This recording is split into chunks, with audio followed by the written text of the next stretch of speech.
Good morning students, welcome to the video lecture series of data structure subject. Myself Dr. Prema. In this video I will be presenting about the doubly linked list. These are the course outcomes of our data structure subject. In a doubly linked list, as the name indicates, every node in the list consists of two links. So every node consists of three fields. First one field is information part, second is left link, third field is R link. The information part is used to store the data or information of a node. R link is used to store the address of right side of the address of the right side of the node. L link field is used to store the address of left node or previous node, whereas R link is used to store the address of right side of the node or next node. So as shown in the figure, you can see there are three parts. First node information is 20. Left link is null as there is no previous node before the node 20, and R link is pointing to the next node in the list. The next node in the list is 30. So the address of 30 is stored in the right link field of the doubly linked list, node in a doubly linked list. So the first node in the list is identified with the variable first. The last node in the list is identified with a node with its R link equal to null. So here 40 is the node which is the last node in the doubly linked list, because the right link of node 40 is a null value. So this is how a doubly linked list is presented in a data structure subject. So using doubly linked list, it is possible to traverse the list in both the directions, forward direction as well as backward directions, because between every node there are two links. One is moving in a forward direction, another is moving in a backward direction. So this is the advantage over the singly linked list or header linked list. Because of this reason, this doubly linked list is also known as the two-way linked list. So here we can see the first operation on the doubly linked list, that is inserting a new node from the front end of the doubly linked list. To insert a node, first step is to create a node. For creating a node, we are using the getNode function, where the memory is allocated dynamically and the starting address is stored in temp. Then information part, we are storing item using the statement temp arrow info equal to item. As the node consists of three parts, the remaining two fields are pointing to the memory addresses. So initially in the getNode function, we are setting temp arrow L link equal to temp arrow R link equal to null. So the temp node is created with the value 50, and two of its links are set to null, because for the temp node there is no previous node and there is no next node. So these two links are null. So this is the new node which we want to insert into the existing doubly linked list. Now step 2 is to insert into empty list. If the doubly linked list is empty, then whatever the new node we are inserting, that becomes the first node and the last node. So that we can do it by writing if first equal to null, then return temp. So temp is copied into first. So as shown in the figure, first is null, then temp is added to that first. Now step 3 is to insert into an existing list. Means the list contains some nodes and we are inserting a new node which is pointed by temp with a value 50 as front, means as the first node in the list. So for that reason, first we have to identify the starting point of the linked list. The starting point of the linked list is identified by the condition first arrow L link equal to null. For example, for the node 20, there is no previous node, so its L link is null. So using this condition, we can identify the front end of the doubly linked list or first node in the doubly linked list. So the condition for first node in the doubly linked list is if first arrow L link equal to null, then we are inserting the new node before that. So to add it before, we have to manipulate 2 pointers here, or 2 links you have to set up because it is a doubly linked list. So the first link is on the right side of a temp node, we have to store the address of 20. So the address of 20 is given by or represented by the variable first. So that's why we are writing the first statement to set up the first link is temp arrow r link equal to first. So it is shown with 3 here, red color 3, step 3.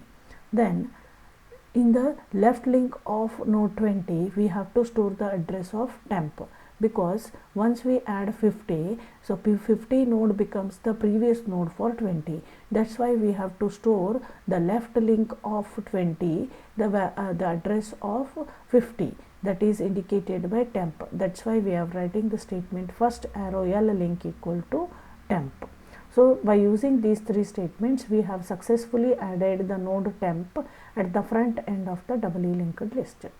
Now step 4 is to return temp, or we can assign temp equal to first, because once we add the new node, the first pointer should move to the next node in the list, or it should always point to the beginning of the linked list. That's why we are setting temp equal to first. So to get the complete function with insert DLL front, we have to write all these 4 steps together within the flower brackets. So this is how a new node is inserted at the front end of the doubly linked list. So here we have one more type of insertion, that is inserting a new node into the doubly linked list at the rear end or at the end of the doubly linked list.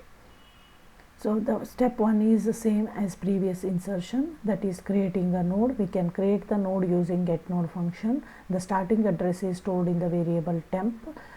In a temp arrow info, we are adding the item, that is value 50. Then temp arrow left link and temp arrow right link are both set to null. Then this is how the temp node is created. In step 2, we are inserting into an empty list, that we can check by writing the statement if first equal to null, then return temp. So if first is null, if the list is empty, then this is the only node to be inserted. So we are writing first equal to null, return temp. Then in step 3, as we want to insert the new node at the end of the doubly linked list or at the rear end of the doubly linked list, so our first step is to come to the end of the doubly linked list. The last node in the list is indicated by its right link to be null. So in the list, the first node is 20, the last node is 40, because the last node's right link is null. So we can come to the end of the list by writing the condition CUR equal to first, while CUR arrow R link not equal to null, CUR equal to CUR arrow R link. Now we will see how this CUR will come to the last node in the list. Initially CUR will be pointing to the first node, that is 20. Its right link is not null, it is storing the address of 30. So using CUR equal to CUR arrow R link, it will come to the next node, that is CUR is not pointing to node 30. Now again it will check the condition in while loop, that is CUR arrow R link of 30 is not equal to null. So it will again come to the next node 40 using the statement CUR equal to CUR arrow R link. Then CUR arrow R link is null. Now condition of the while loop is false. It will come out of the loop. When it comes out of the loop, you can see that CUR is pointing to the node 40, and it is the last node in the list because its R link is null. Now we have step 4, where the node is successfully inserted at the end of the list, that is after the node 40. To insert the node 50 into the existing list, we have to manipulate 2 pointers or 2 links. One is the left link of temp, that is node 40. We have to store the previous node address. The previous node address is 40. So with that we can get by writing the previous node address is identified with CUR. So we can write the statement temp arrow left link equal to CUR. Okay. Now in the right link of 40 we have to store the address of new node. New node is identified by temp and the last node in the list is identified by CUR. So we can write the statement CUR arrow R link equal to temp. So we have set up two links as shown in the figure with step 4. Then the node is successfully inserted and node 50 becomes the last node in the list because its right link of 50 is null. So we have to return the starting address of the list by saying return first using the step 5. So this is how the new node is inserted at the end of the doubly linked list or rear end of the doubly linked list successfully. So when we want to have a complete function insert rear, then we have to write all these 5 steps together within the flower brackets. Now here we have the deletion operation performed on the doubly linked list. We can perform the deletion at the front end of the list or at the beginning of the doubly linked list. So the first step is to check whether the list is empty. That we can check using the condition if first equal to null, then printf the list is empty, return null. Then step 2 is to delete the node, delete the new node or delete the node which is the only one node in the doubly linked list. The condition to check for this is if first arrow R link equal to null. If its right link is not pointing to any node in the doubly linked list, then we say that this is the only node present in the linked list.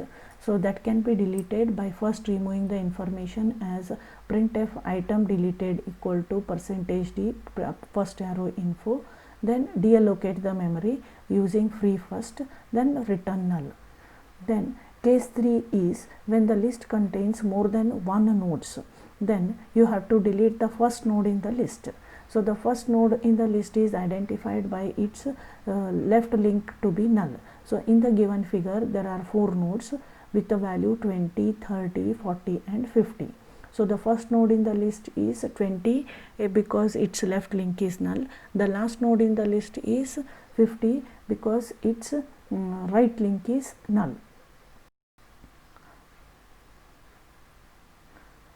So when we want to delete the node 20, we have to make the node 30 as the first node in the list. So we have to identify the address of 30 first. That can be done with the step 3. Obtain the address of second node by writing the statement second equal to first arrow R link, because in a node 30 R link we are storing the address of 30. So we have to take one temporary variable second point to 30, and because we want to remove 20 and we want to make 30 as the first node. So in step 4, to make the second node as the first node, we are setting its L link equal to null by writing second arrow L link equal to null. Now the 30 node, so left link is null, becomes it then 30 node becomes the first node in the list. Then delete the front node, that is printf item deleted is first arrow info, free first, that is deallocate the memory, return second. So when we write all these 5 steps together, we will get the function deleting the front node from the doubly linked list. The next type of deletion is deleting the node at the rear end of the doubly linked list, or deleting the last node from the doubly linked list. So as you all know, first we have to check for the empty list in deletion. That is done with statement if first equal to null, printf list is empty, return null. Then second step is to delete a node which is the only node in the doubly linked list. It is also same as previous, because when there is only one node, then that is the first node and the last node. So the deletion step is same as you all know. If first of R arrow link is null, then printf item deleted is first arrow info, free first, return null. Now in step 3, as we want to delete the last node from the doubly linked list or delete from the rear end of the doubly linked list, first step is to come to the last node in the list. Then once we remove the last node, its previous node becomes the last node in the modified doubly linked list. For example, as shown in the figure, the list consists of 4 nodes. The first node is 20, second node is 30, third node is 40, fourth node is 50. So the last node in the list is 50 because its right link is null. So this is the node I want to delete. Then once I delete the node 50, the node 40 becomes the last node in the list. So I should make its right link to be null. Now for that reason we need 2 variables here, one PREV which is pointing to the previous node and another CUR which will point to the node to be deleted. And we are using the logic of while loop to come to the end of the doubly linked list. So in step 3, we obtain the address of first and the previous node using the statement PREV equal to null and CUR equal to first. Then obtain the address of last node and the last but one node using the statement while CUR arrow R link not equal to null, PREV equal to CUR and CUR equal to CUR arrow R link. So for example, if CUR points to 20, then PREV will point to the null because previous to this node there is no node. Then when we have the while loop, CUR arrow R link not equal to null.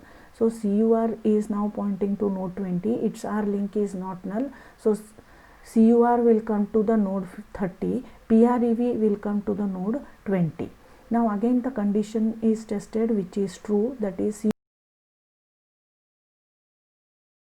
R link of node 30 is not null. So again CUR is moved to 40 and PREV is moved to node 30. Now the condition is CUR arrow R link of node 40 is null, so it will stop the process. Now we have CUR is pointing to 50, PREV is pointing to 30. Now we will go to the, again the condition is true, CUR will move to the node 50, then it will check for the condition CUR arrow R link not equal to null. CUR is pointing to 50, its R link is null. So now CUR is pointing to node 50 which is the node to be deleted and PREV is pointing to the node 40 which is the previous node. So using step 4, we can bring CUR to the last node in the list and PREV to the node previous to it. Now here we have step 5 where the last node is deleted which is pointed by CUR. So we can write the first statement printf deleted item is CUR arrow info, then deallocate the memory for that using the statement free CUR. So when we delete the last node, that is 50, 40 becomes the last node in the modified list. That we can set by writing the statement in step 6 as PREV arrow R link equal to null, because to say the last node in the list, its R link should be null. That's why we are making the R link of node 40 equal to null by writing the step 6 as PREV arrow R link equal to null. Then return first. When we write all these steps together with the heading delete rear DLL function name, we will get the function which will delete the last node from the doubly linked list successfully. Now the third function or the third operation we are performing on doubly linked list is displaying the contents of the list. Using the function display DLL, we are passing the starting address of the doubly linked list by first. Then we are taking one temporary pointer node CUR, variable node CUR, which will move from starting to the end of the list to display the contents of the every node from the doubly linked list. So the first step is to check whether the list is empty or it has some nodes. That can be done by writing the statement if first equal to null, the list is empty, return.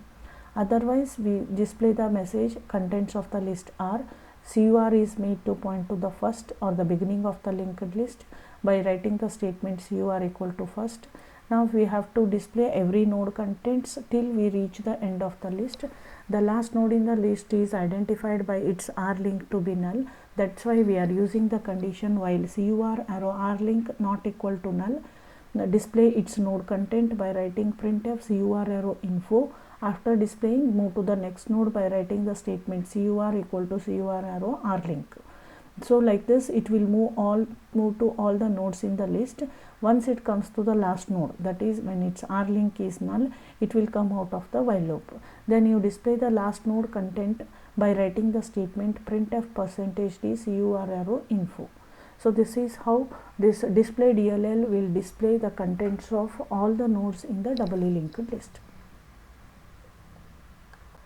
Thank you students for patient listening.